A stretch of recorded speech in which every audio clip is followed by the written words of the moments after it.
Assalamualaikum warahmatullahi wabarakatuh.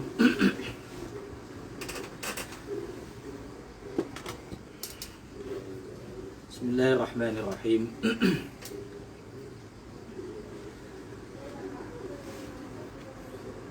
Alhamdulillahilladzi ja'ala hadithan nabi al-mustafa fil ihtida'i mislan nujum. Wa asyhadu an la ilaha illallah wa anna muhammadan rasulullah alladzi a'tahu asrarul ulum. Wassalatu wassalamu ala afdhali khalqihi Muhammadin al-mab'uthi bil mu'jizat wa ala alihi masabihad dalalat wa ashabihi anjumil hidayah. Subhanakallahumma rabbana la ilma lana illa ma 'allamtana innaka antal alimul hakim wa tub 'alaina innaka antat tawwabur rahim wa taqabbal minna innaka antas samiul alim wa 'allimna min ladunka ilman nafi'a ya dzal jalalil ikram. Allahumma iftah lana hikmataka wa anshur alaina rahmataka ya dzal jalali ikram. Amma ba'd. Malam hari ini kembali kita melanjutkan kajian rutinitas kita setiap malam Selasa, yakni kita mutolaah bersama kitab Tanqihul Qaul. Pengajian malam Selasa ini sebenarnya didedikasikan untuk sahabat-sahabat Ansor Banser, pengurus anak cabang Kecamatan Setu, Kabupaten Bekasi, yang memang awalnya ide kajian malam Selasa ini memang dari sahabat-sahabat tersebut. Juga didedikasikan untuk sahabat-sahabat saya yang saat ini sedang berjuang untuk menghidupkan Aswaja NU Center Kabupaten Bekasi yang insya Allah akan kita laksanakan kegiatan pelantikan hari Sabtu besok. Doanya semoga dilancarkan semuanya. Juga untuk sahabat-sahabat kiai, para asatidzah, pengurus cabang Nahdlatul Ulama Kabupaten Bekasi. Mudah-mudahan kita semua diaku oleh Mbah Yai Hasyim Asy'ari sebagai santri beliau yang didoakan kelak husnul khatimah, amin ya rabbal alamin. Sebelum kita lanjutkan, terlebih dahulu mari kita bersama-sama berkirim hadiah Fatihah untuk mu'alif kitab ini. Semoga ilmu yang kita pelajari, yang kita mutalaah bersama, senantiasa mendatangkan manfaat untuk kita, baik di dunia maupun di akhirat. Ala diniyah wa fiqlan salihah wa ilhaqan Mustafa Muhammadin sallallahu alaihi wasallam wa ala alihi wa sahbihi wa azwajihi wa dzurriyyatihi ajma'in. Bismillah. Syekh Muhammad bin Amr al-Bantani wa ila Al-Hafiz Jalaluddin Abdul Rahman Nabi Bakar As-Suyuti radhiyallahu anhu. Allah yaghfir lakum. Al-Fatihah. A'udzu billahi minasyaitonir rajim. Bismillahirrahmanirrahim. Alhamdulillahi rabbil alamin arrahmanir rahim maliki yaumiddin. Iyyaka na'budu wa iyyaka nasta'in ihdinas siratal mustaqim siratal ladzina an'amta 'alaihim ghairil maghdubi 'alaihim waladdallin. Amin. Biasanya saya kalau ngaji malam Selasa ini didampingi sama Gus Hasan. Karena setelah saya baca Tanqihul Qaul, nanti beliau membaca kitab Kifayatul Akhyar. Cuman karena kesibukan masing-masing, malam ini saya single, Gus Hasan juga single, kan, seperti itu. Dan memang biasanya di majelis, karena ini live melalui media sosial, melalui Facebook. Jadi masing-masing saya berhubung pondoknya lagi lockdown. Jadi kita sementara ngajinya live melalui media sosial. Kita lanjutkan pembahasan kita. Ini seri yang ketiga. Jadi insya Allah kalau yang malam Senin kan sudah terlanjur, sudah bab rubai ya, nasuhul ibad itu. Kalau ini insya Allah dari awal sampai ya mudah-mudahan bisa istiqomah, rekam jejak digitalnya akan selalu ada. Karena selalu direkam kajian Tanqihul Qaul ini. Bismillahirrahmanirrahim. Qala al-mu'allif rahimahullah ta'ala wa nafa'ana bi 'ulumihi wa matana bi asrarihi wa 'ada 'alaina barakatihi. Amin.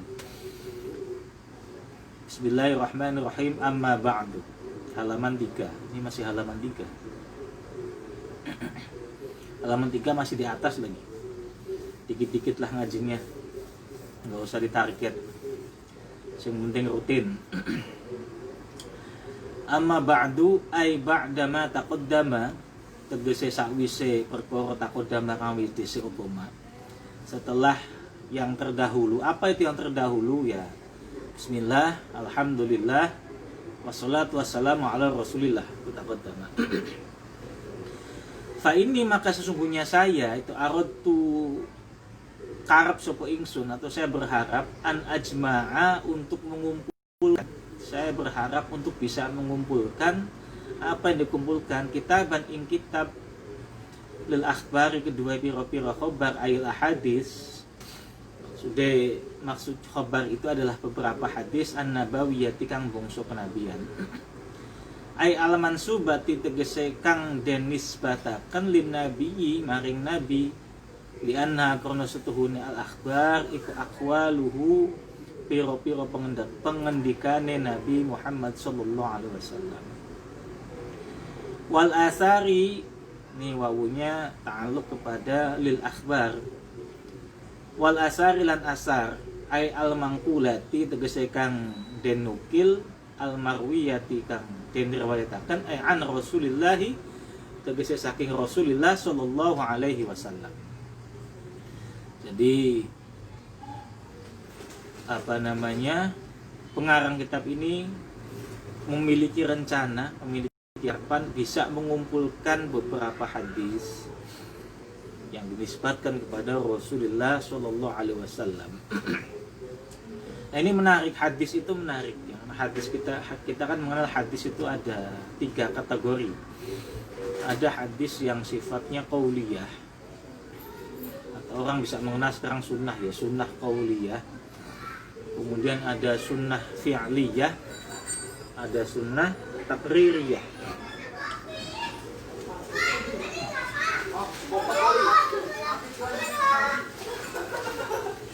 Nah, potensi-potensi ambiguitas itu paling minim terjadi pada sunnah qauliyah. Karena verbal, Rasulullah menyampaikan langsung, jadi lebih mudah dipahami oleh para sahabat-sahabatnya dibanding sunnah yang model fi'liyah, apalagi takririyah. Kalau sunnah qauliyah ya begitu Rasulullah ngendikan atau Rasulullah bersabda ya lebih mudah, orang akan langsung paham, setidaknya pada konteks tersebut, pada konteks itu. Tapi ketika itu sunnah itu yang sifatnya fi'liyah, maka itu nanti harus, yang qauliyah pun sama, itu harus benar-benar dipahami bahwasanya itu merupakan sesuatu yang sifatnya ubudiyah atau sifatnya adat. Jadi imma ayyakuna ala wajhil qurbah wa ta'at, bisa jadi sunnah tersebut merupakan bentuk ubudiyah atau qurbah. Qurbah itu apa? Qurbah ya taqarrub kepada Allah dan bentuk ketaatan ia kepada Rasulullah, kepada Allah SWT. Aula yakunu, atau bukan merupakan bentuk qurbah dan ta'at, ya artinya ya bisa jadi itu merupakan suatu adat atau kebiasaan saja. Nah, ini yang sering terjadi pada sunnah-sunnah fi'liyah. Nah, kalau memang itu sebagai bentuk qurbah dan ta'at kepada Allah Subhanahu wa taala, maka harus dipretelin lagi nih. Ya. Apakah dalilnya adalah khusus, bahwa sunnah itu khusus untuk nabi atau umum untuk para umatnya? Karena kalau fa'indalla dalilun alal ikhtisasi bihi yuhmalu alal ikhtisas. Kalau memang dalilnya itu memang dalil khusus, sunnah yang khusus untuk nabi, ya memang ya harus dibawa kepada kekhususan nabi, tidak bisa diterapkan kepada keumuman atau bagi umatnya. Contohnya apa? Contohnya misalnya dibolehkannya Rasulullah untuk memiliki istri lebih dari 4. Nah, itu boleh karena itu kekhususan buat Rasulullah. Kalau buat umatnya ya nggak boleh. Kalau umatnya yang paling banyak nikah ya 4. Itu pun kalau sampean berani sama istri tua. Kalau sampean nggak berani ya cukup 1 saja lah. Ya. Fankihu ma thaba lakum minan nisa'i masna wa thulatsa wa ruba. Wa in khiftum alla ta'dilu, seandainya engkau tidak berani atau tidak mampu berbuat adil, fawahidah, ini cukup 1 saja. Ya meskipun juga redaksi masna wa thulatsa wa ruba itu cukup menarik juga untuk didiskusikan lebih lanjut lah. Kadang-kadang teman-teman yang iseng itu suka ngotak-ngatik ya, dari sisi gramatikalnya itu wawunya wawu apa, masna wa thulatsa wa ruba. Yang senang ilmu gramatikal itu bisa untuk diotak-atik itu. Nah, jadi diskusi yang menarik ya, meskipun cenderung guyonan ya, karena kalaupun dibolehkan lebih dari 1, lebih dari 2, lebih dari 4 atau bahkan lebih dari itu juga keinginannya ada tapi keberaniannya yang tidak dimiliki. Itu seperti itu. Nah, itu hadis ya atau sunnah fi'liyah yang memungkinkan terjadi ambiguitas. Apakah itu memang dalam rangka qurbah wa ta'at atau bukan ya. Karena kalau bukan dalam rangka qurbah dan ta'at, fa in kana ala wajhi ghairi wajhi qurbah wa ta'at fayuhmalu 'ala al-ibahah.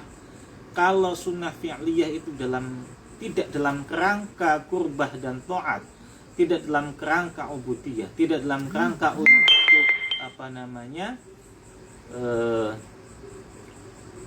memang syariat, bukan dalam konteks syariat, maka fayuh malu alal ibahah, maka itu harus dibawa pada ranah kemubahan. Contohnya apa? Contohnya bagaimana Rasulullah makan, bagaimana Rasulullah minum, bagaimana Rasulullah berpakaian dan lain sebagainya. Itu menurut saya itu konteksnya konteks ibahah ya, konteks mubah saja ya. Kita boleh mengikuti Rasulullah, tapi ya tidak mengikuti juga nggak apa-apa. Rasulullah senang pakai gamis, kita di sini senang pakai batik misalnya, ya itu nggak masalah ya. Rasulullah senang makan dengan 2 tangan, dan di sini kita makannya soto dengan 3 jari, maaf. Di sini kita makan soto kalau dengan 3 jari ya tentu repot, nggak akan selesai makannya. Yaitu sunnah fi'liyah. Jadi memungkinkan terjadinya ta'arud atau kontradiksi dalam pemahamannya. Yaitu tadi contohnya, apakah yang ibahah tadi konteks yang qurbah wa ta'at atau bukan, atau konteks yang adat. Itu para ulama juga berselisih pendapat. Itu baru fi'liyah, belum lagi nanti takririyah. Takririyah juga sama. Dulu pernah suatu ketika Rasulullah SAW bersama para rombongan, para sahabat-sahabatnya berkunjung ke suatu tempat, kemudian disuguhi sebuah makanan dari daging. Ketika Rasulullah sudah menjulurkan tangannya untuk memakan daging tersebut, para wanita-wanita di situ mengatakan Rasulullah bahwasanya itu adalah dob. Kemudian Rasulullah tidak jadi mengambil daging yang ada di meja makan tersebut. Kemudian sahabatnya Khalid bin Walid mengatakan, Rasulullah, apakah itu haram? Tidak, kata Rasulullah, cuman kami tidak biasa memakan itu. Rasulullah hanya menjawab itu. Nah, itu dengan jawaban seperti itu, Khalid bin Walid melanjutkan makan dob tadi. Nah, dari situ berarti bisa disimpulkan bahwasanya Rasulullah membuat suatu keputusan hukum dengan mendiamkan, itu berarti tidak mengharamkan hal tersebut. Intinya ya, ketika Khalid bin Walid tetap memakan daging dob itu kadal gurun, ya kadal yang tinggal di gurun pasir. Memang kadal gurun ini bukan singkatan atau bukan hinaan-hinaan, memang kadal yang tinggalnya di gurun, itu dob.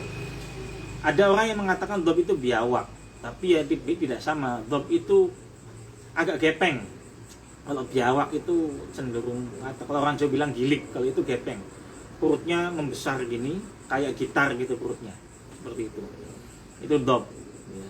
Kalau biawak kan lebih kayak buaya, kalau dob enggak. Dob tapi gede-gedenya sekitar segitu, sama kayak biawak.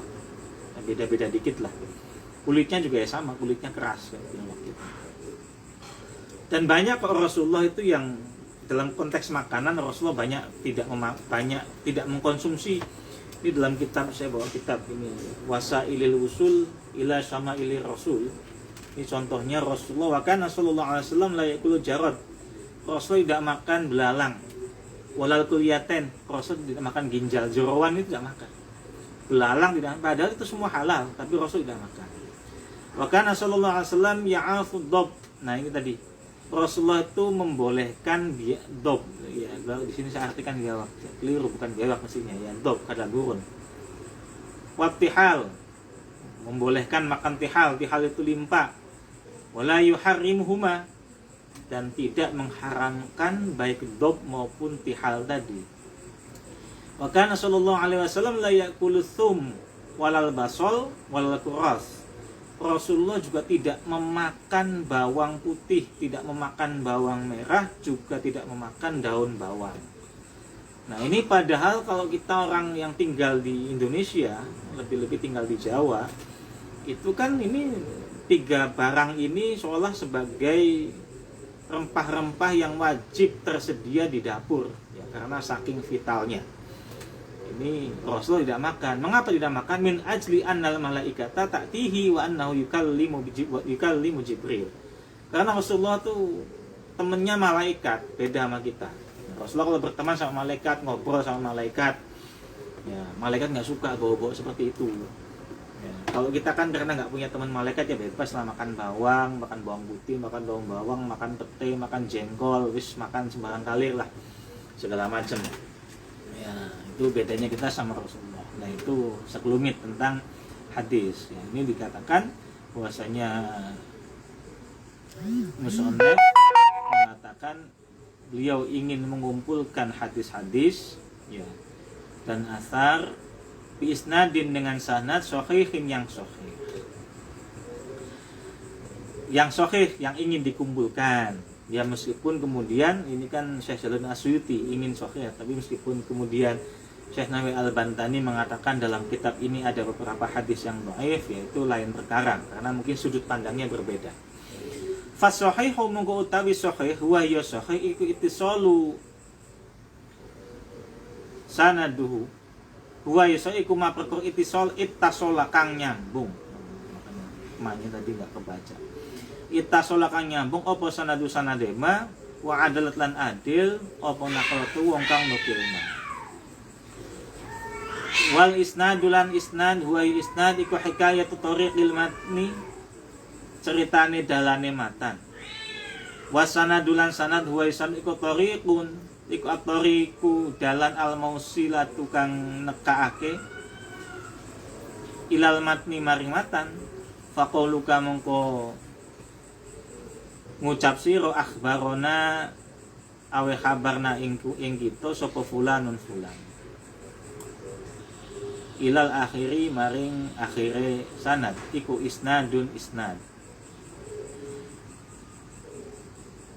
Wa nafsu rijali utawi kahanane rijal iku sanadun sanad wal matan ulan matan huwa matan iku alfadul hadisi lafadhi hadis biwakur lafadhi hadis alladzi taqumu kang jumeneng biha kelawan alfad apa al-ma'ani pira-pira makna.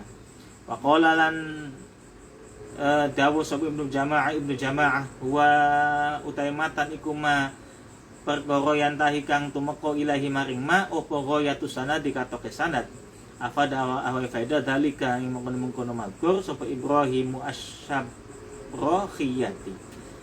Syekh Ibrahim Asy-Syabrahiyati. Saya baca agak cepat biar ini nantilah apa keterangan lebih jelasnya kalau sudah nyampe apa namanya fadilah. Mana tadi? Wasiqin kang bisa dipercaya dhabitin tegese dhabit nakilin kang nukil an misli saking sepadane dhabit ilal muntaha maring pungkasan. Fahadaftu mukum buang sebagai sunnah al-asani dan piro-piro sanad ayro man tegese sengojo lil ikhtisari krono ringkes. Wa huwa ta asani iku jama' isnadin jama' dari lafaz isnad Wa qala lan berkata sapa Al-Badr bin Jamaah, Syekh Al-Badr bin Jamaah, al-isnad utawi isnad wa isnad iku al-ikhtibaru aweh khobar an tariqil matni saking dalane matan. Wa sanadul sanad huwa sanad iku raf'ul hadisi ngangkat hadis ila qailihi maring wong kang ngucap hadis. Qala dawu sapa An-Nawawi Imam Nawawi, as-sanadu dasar iku silahul mukmin, pedange wong mukmin. Fa idza lam yakun mongko lamun ing dalem ora ono mau sartane mukmin opo silahkan pedang fima mongko kelawan opo fabima mongko kelawan opo yuqatilu perang sapa wong mukmin. Jadi menurut Syekh Badrun Ibnu Jamaah sanad mana tadi?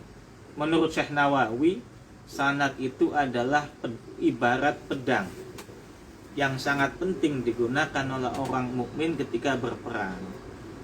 Jadi kalau orang mukmin berperang kehilangan pedang, ya bagaimana dia bisa akan berperang? Sanad pun demikian, bagaimana kita menggunakan hadis tanpa sanad? Itu bagaikan orang mukmin yang berperang tanpa pedang.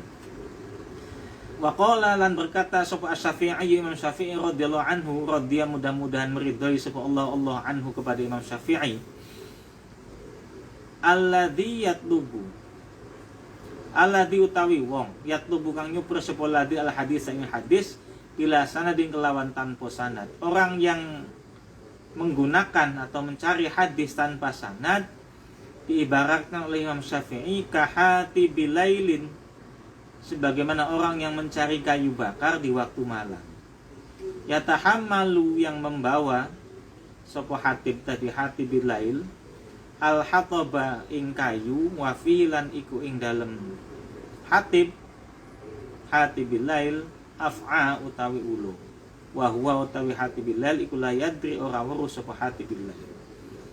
Orang yang menggunakan hadis tanpa sanad ibarat orang mencari kayu bakar di malam hari. Ia menyangka sudah mendapatkan kayu padahal yang ia bawa aslinya adalah seekor ular, dan dia tidak tahu kalau kayu tersebut adalah ular. Ya karena mungkin malam gelap. Maka sanad di sini menjadi sangat penting agar kita tidak keliru dalam mengambil hadis. Wa ja'altu lan dadi akan sapa sunan saya jadikan hu ing kitab arba'ina baban ing 40 bab. Wa fi kulli babin lan iku ing dalam saben-saben bab setiap babnya minha saking arba'ina asyrata haditha utawi 10 pira-pira hadis. Setiap bab ada 10 hadis. Fa majmu'ul ahadisi, maka kumpulan pira-pira hadis iku arba'umi'atin, ada 440 kali 10. Babnya ada 40, setiap bab ada 10 hadis. Maka jumlah hadis secara keseluruhan adalah 400 hadis. Wasama itulan saya menamakan hu ing kitab hadal majmu', maksudnya inilah kumpulan hadis tadi, lubabal hadisi ing aran dengan nama lubabal hadis. Wal lubabu tai lubab, yang dimaksud lubab iku khilaful qishri, nulayani kulit. Jadi al-qishri itu kulit, kalau lub berarti inti, berbeda atau bertolak belakang dengan qishri, intinya hadis. Wasta'in lan nyawun tulung sapa ingsun bila kelam Gusti Allah al-azimi kang maha agung, al-kamil tegese kang maha sempurna, dzatan apane dzatan dadi wa sifatun lan sifat. Alal qaumi ing atase kaum, samohon pertolongan kepada Allah yang sangat sempurna baik zat maupun sifatnya. Alal qaumi kepada kaum, daripada kaum al-kafirina yang kafir kabeh, fi iqamatid dini ing dalam jumenengaken agama. Walama rodalan arkan ing ngersakake sapa al-musannif ityan al-maksudi ing nekani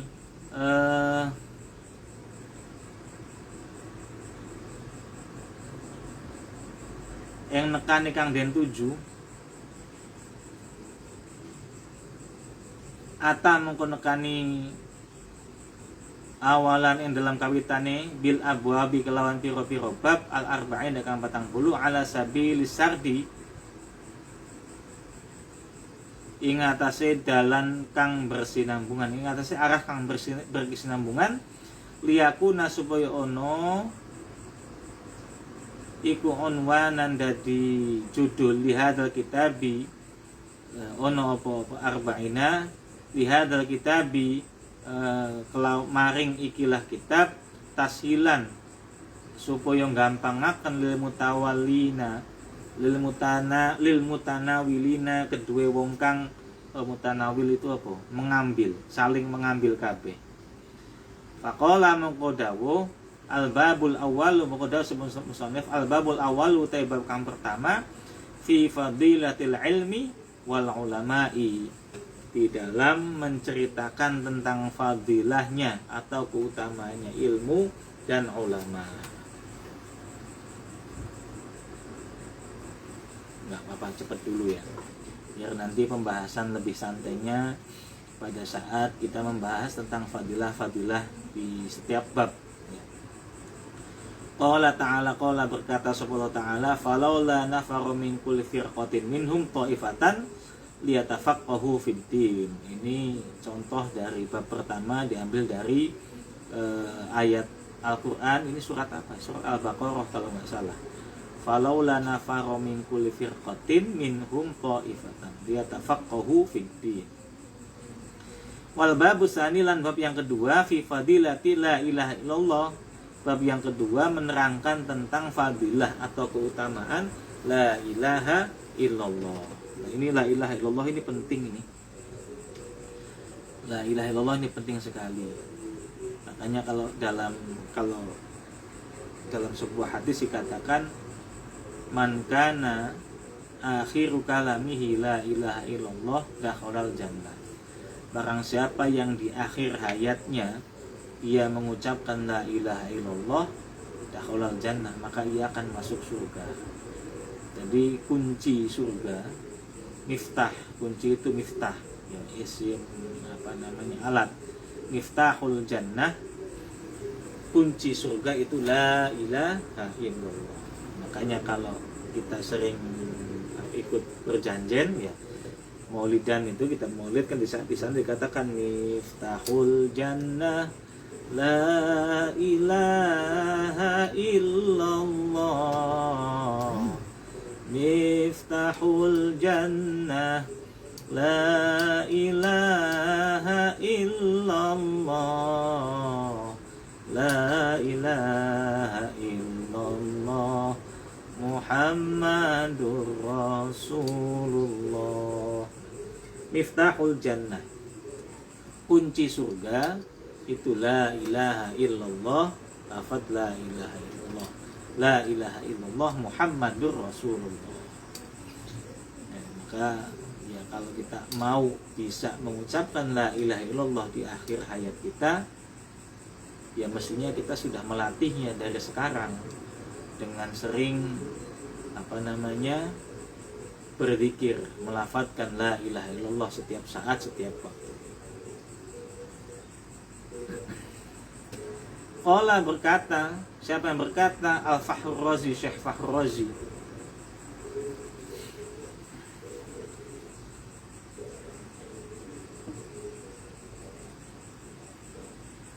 Waqad dzukirat, lan teman-teman den sebut apa hadhil kalimatu ikilah kalimat fil Qur'ani, in dalam Quran, bahwasanya kalimat la ilaha illallah ini telah disebutkan dalam Al-Quran fi sab'atin wa salasina, di dalam 37 maudhi'an panggonan.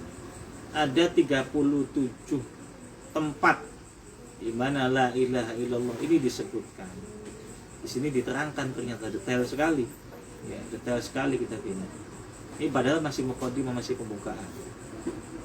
Dikatakan di sini isnani, yang dua fil Baqarah, di dalam surat Al-Baqarah. Jadi lafaz la ilaha illallah ini dua kali disebut dalam surat Al-Baqarah. Wa arba'atun, lan 4 kali fi Ali Imran, di dalam surat Ali Imran. Dalam surat Ali Imran lafaz la ilaha illallah ini disebutkan 4 kali.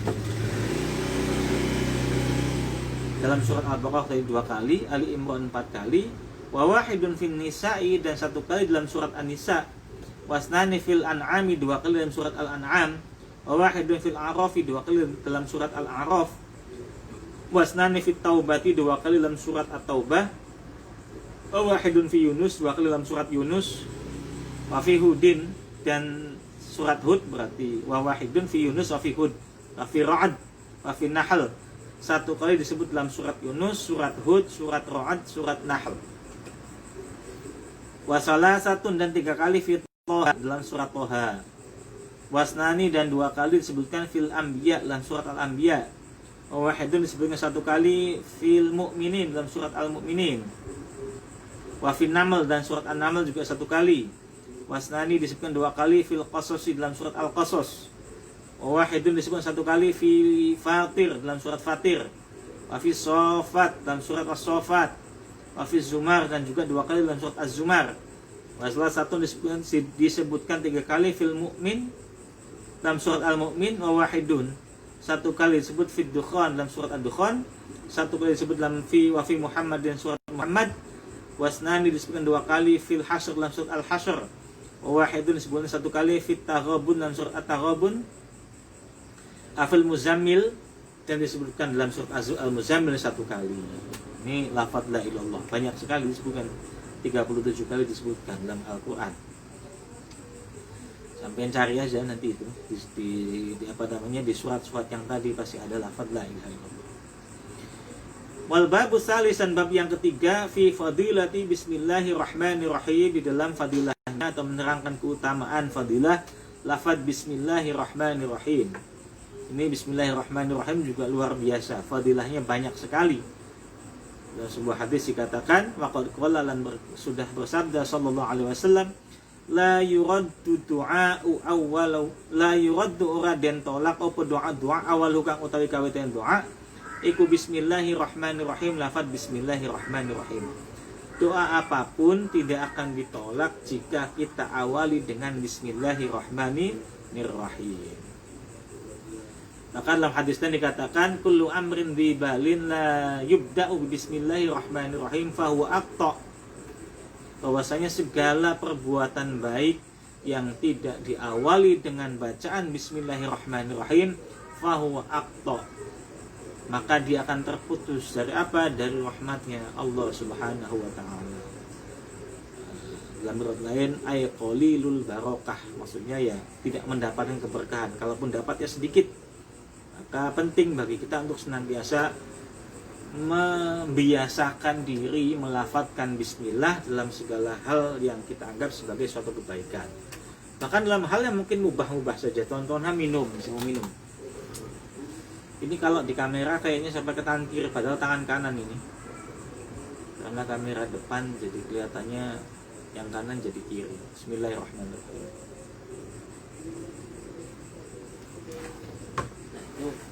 Bismillah, sebelum minum bismillah, sebelum makan bismillah, ya, sebelum kumpul sama istri ya bismillah, ya, biar jadi temenin setan, temenin setan jadi anaknya nakal seperti itu. Nah itu keutamaan lewat bismillah. Hadisnya tadi sudah sampaikan, la yuraddu du'a'u awwaluhu bismillahirrahmanirrahim. Qala berkata, wa inna umati, berkata Nabi, wa inna umati, dan sesungguhnya umatku itu yaktuna bakal datang nanti umatku yaumal qiyamati, pada hari kiamat, wahum lan utawi umatku kabeh iku yaquluna, pada berkata, semuanya berkata bismillahirrahmanirrahim, dengan lafaz bismillahirrahmanirrahim. Fatatasaqalu, maka menjadi berat. Apa yang berat? Opo husnatuhum, kebaikan dari umat tadi, fil mizani, di dalam timbangan. Nanti kata Rasulullah, di akhirat nanti umatku akan pada datang dengan membawa bacaan bismillahirrahmanirrahim pada saat mau ditimbang amalnya.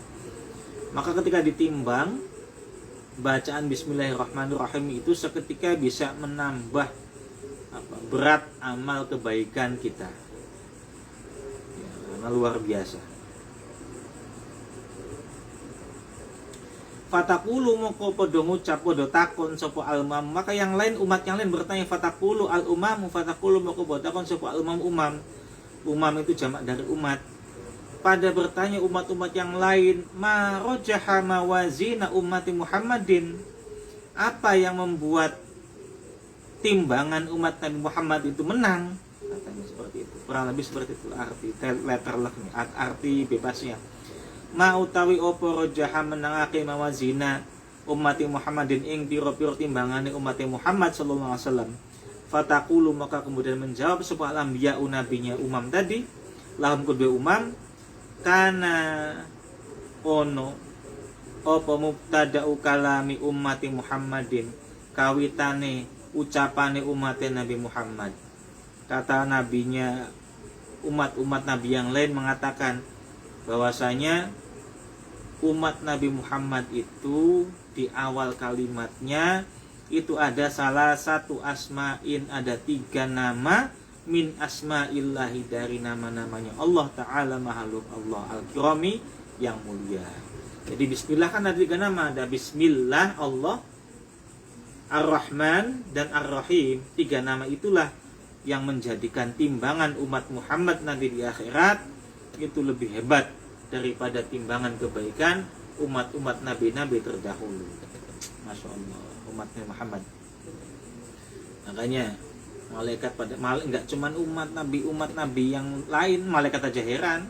Ajaban kaifal ajab lil ummami sabiqa mimman naja kaifan naja likasratil ahwal. Sungguh mengherankan dan sangat mengherankan jika ada umat-umat Nabi terdahulu di akhirat bisa selamat karena banyaknya rintangan tadi di akhirat, banyaknya kesulitan. Tapi yang lebih mengherankan lagi adalah wa ajaban kaifal ajab lil umami Ahmad mimman halak kaifa halak walaqad hazu ni'matal udma wa izzatal kubra. Yang sungguh mengherankan lagi adalah jika ada umat Nabi Muhammad di akhiratnya celaka. Itu yang lebih aneh. Kalau ada umat Nabi terdahulu di akhirat selamat, itu aneh kata malaikat, karena memang akhirat itu luar biasa berat. Tapi yang lebih aneh kalau ada umat Nabi Muhammad di akhirat kok celaka. Itu lebih aneh lagi. Karena meskipun umat-umat Nabi terdahulu itu usianya panjang-panjang, dalam artian ketika usia panjang itu digunakan untuk ibadah, maka ibadahnya pun banyak. Tapi ternyata untuk ditukar dengan kebahagiaan akhirat itu juga tidak cukup, masih sangat kurang. Makanya kalau ada yang sampai selamat ya berarti memang betul-betul orang yang luar biasa. Beda halnya dengan umatnya Nabi Muhammad, meskipun usianya pendek-pendek tapi keistimewaannya banyak sekali. Ya ini tadi salah satunya keistimewaannya. Dengan bacaan bismillah saja, dengan bacaan bismillah saja itu bisa memberatkan amal timbangan kebaikan kita. Kita puasa sebulan penuh di bulan Ramadan, man shoma ramadhana imanan wa ihtisaban ghufira lahu ma taqaddama min dhanbi. Puasa sebulan di bulan Ramadan, dosa-dosa kita sudah terdahulu hilang semua. Gak enak gimana umat Muhammad?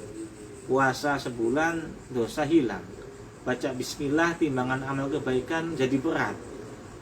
Beribadah 1 malam di malam Lailatul Qadar laksana 1000 bulan, itu keistimewaannya luar biasa. Makanya aneh kalau nanti ada umat Nabi Muhammad di akhirat kok bisa celaka.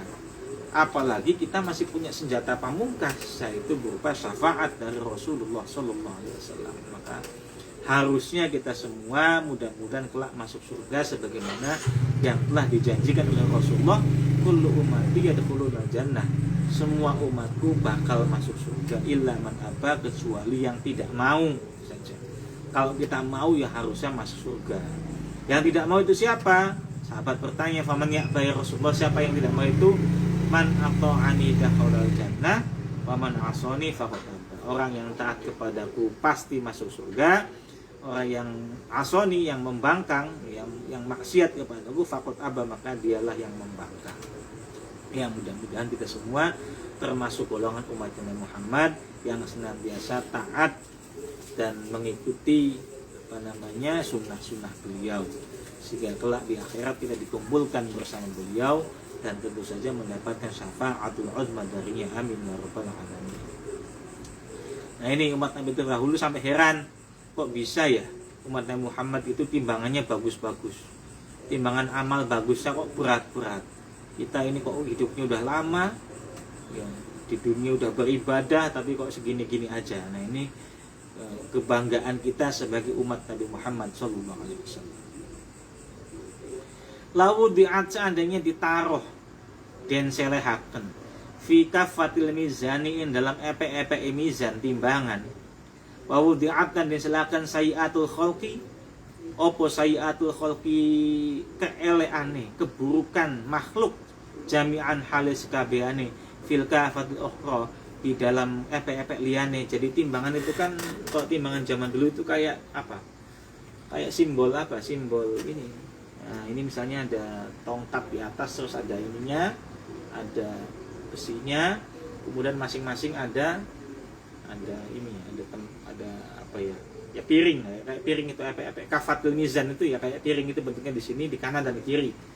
Nah, kalau di sebelah sini ditaruh lafaz bismillahirrahmanirrahim dan di sebelah sini ditaruh lagi seluruh keburukan makhluk ya yang ada di jagat raya ini, dikatakan seperti itu. Ya, law wudi'at fi kafatil mizan wa wudi'at sayi'at khalqi jami'an fi kafatil ukhra la rajahat hasanatuhum, maka pasti akan menang kebaikannya umatnya Nabi Muhammad. Gara-gara bismillah tadi, luar biasa. Gara-gara bismillah. Qala berkata sebuah Nabi wa ja'alallahu wa ja'alan dadakan sebuah Allah insyaallah taala makhluk Allah. Hadil ayat yang adalah ayat bismillahirrahmanirrahim itu apa namanya dijadikan apa? Syifaan ing tombo atau obat mingkulidain dari segala macam penyakit. Bismillah juga bisa dijadikan obat atas segala macam penyakit. Maka kalau kita mau minum obat, ingat-ingat awali minum obat kita dengan bismillahirrahmanirrahim. Semoga obat yang kita minum apa namanya bisa menyembuhkan penyakit kita. Makan juga pakai bismillah, minum juga pakai bismillah. Jadi makan kita jadi berkah, minum kita jadi berkah, tubuh kita jadi tumbuh daging yang berkah, tubuh kita juga jadi sehat. Cirinya apa? Kalau daging kita berkah, tubuh kita berkah, makanan kita berkah, cirinya mudah diajak untuk berbuat kebaikan, mudah diajak untuk beribadah. Itu cirinya ya, ciri umum ya. Daging yang tumbuh di badan kita itu daging yang berkah. Kalau susah berarti kalau susah diajak ibadah, malas diajak ibadah ya harus introspeksi kita. Jangan-jangan makanan yang masuk ke dalam tubuh kita itu tidak berkah. Ya, tidak berkah makanan itu bisa jadi karena memang proses mendapatkannya tidak baik, atau pada saat kita makan kita lupa membaca bismillah. Membaca bismillah itu penting. Wahinan dan jadi kekayaan atau pesugihan mingkuli fakrin dari setiap kemelaratan. Orang melarat ya harus kerja sebelum kerja baca bismillah. Biar kerjaan kita berkah, bisa menghilangkan kefakiran kita. Wasitron dan bisa menjadi hijab atau penutup minan nari dari api neraka. Wa amanan dan bisa menjadi pengaman ya, nanti konotasinya jelek kalau pengaman itu ya, tapi ya memang wa amanan dan bisa ngamanaken minal khosfi dari khosf. Apa khosf itu? Khosf itu gempa bumi ya.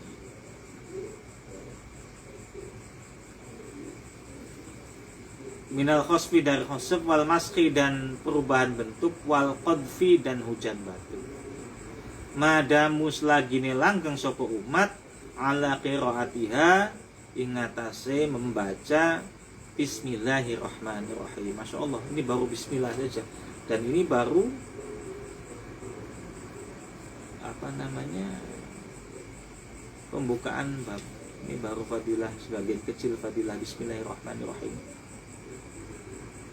Nanti di apa namanya di belakang diterangkan lebih banyak lagi tentang fadilahnya bismillahirrahmanirrahim, fadilahnya la ilaha illallah, fadilahnya apa namanya ilmu dan ulama dan segala macam. Nanti akan lebih lanjut lagi. Ya jam 9 berapa lama tadi, takut kelamaan nguploadnya susah. Al-babu rabi' fi fadilati sholatu ala nabi. Bab yang keempat di dalam menerangkan tentang keutamaan atau fadilahnya sholawat kepada Nabi Muhammad sallallahu alaihi wasallam. Qala berkata Rasulullah sallallahu alaihi wasallam, Nabi Muhammad sallallahu alaihi wasallam, majtama'a ora bakal kumpul, ora kumpul sapa kaumun kaum fi majlisin dalam majlis. Tidak akan kumpul suatu kaum dalam satu majlis walam yusolli lan tidak membaca sholawat sapa kaum alaiya ing atase kita fi dalam majlis illa tafarraqu kejaba padha pisah sapa kaum ka kaumin kaidine kaum tafarraqu kang padha pisah sapa kaum an mayyitin saking mayit walam yaghsiluhu lan durung ngedusi sapa kaum ing mayit. Kata Rasulullah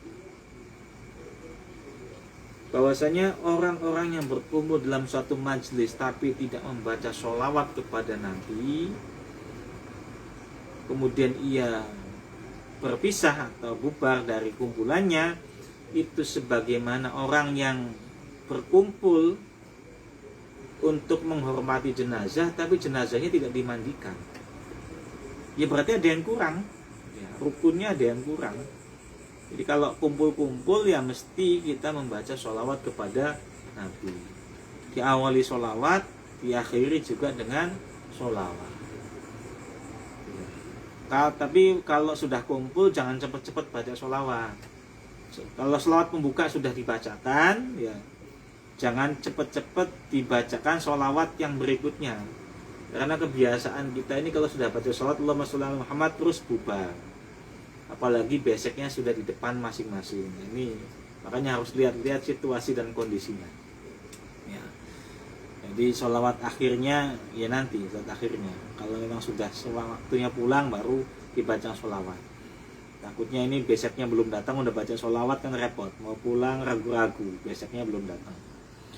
Wal babul khomis dan bab yang kelima fi fadilatul iman di dalam menerangkan tentang keutamaan atau fadilahnya iman. Wallahu a'lam bishawab. Kita lanjutkan di pertemuan yang akan datang. Biar tidak kelamaan. Kalau kelamaan uploadnya susah karena berat. Ya, jadi cukup sedikit-sedikit saja. Ya, ini demikian pembahasan atau mutolaah kita pada malam hari ini. Kitab Tanqihul Qaul karya Syekh Nawawi Al-Bantani. Mudah-mudahan yang sedikit ini ada manfaatnya untuk kita semua. Dan mudah-mudahan kita senantiasa dianugerah istiqomah oleh Allah SWT. Dan juga semoga pandemi ini segera berakhir sehingga kita bisa berkumpul lagi dalam majelis. Kan enak kalau ngaji di majelis itu sama teman-teman rame gitu kan sambil ngopi. Karena judulnya aja ngaji sambil ngopi malam Selasa ini. Cuman karena sedang PSBB dan belum berakhir PSBB-nya, mudah-mudahan segera berakhir. Malam hari ini kita terpaksa ngaji via online. Ya mudah-mudahan rekan-rekan sekalian juga pada menyimak. Kalaupun nanti tidak bisa menyimak secara langsung, nanti insya Allah akan saya upload link YouTube-nya setelah ini. Ya, itu saja yang bisa kami sampaikan. Hadanallahu wa iyyakum wal afu minkum. Wallahu muwaffiq ila aqwamit thoriq. Wassalamualaikum warahmatullahi wabarakatuh.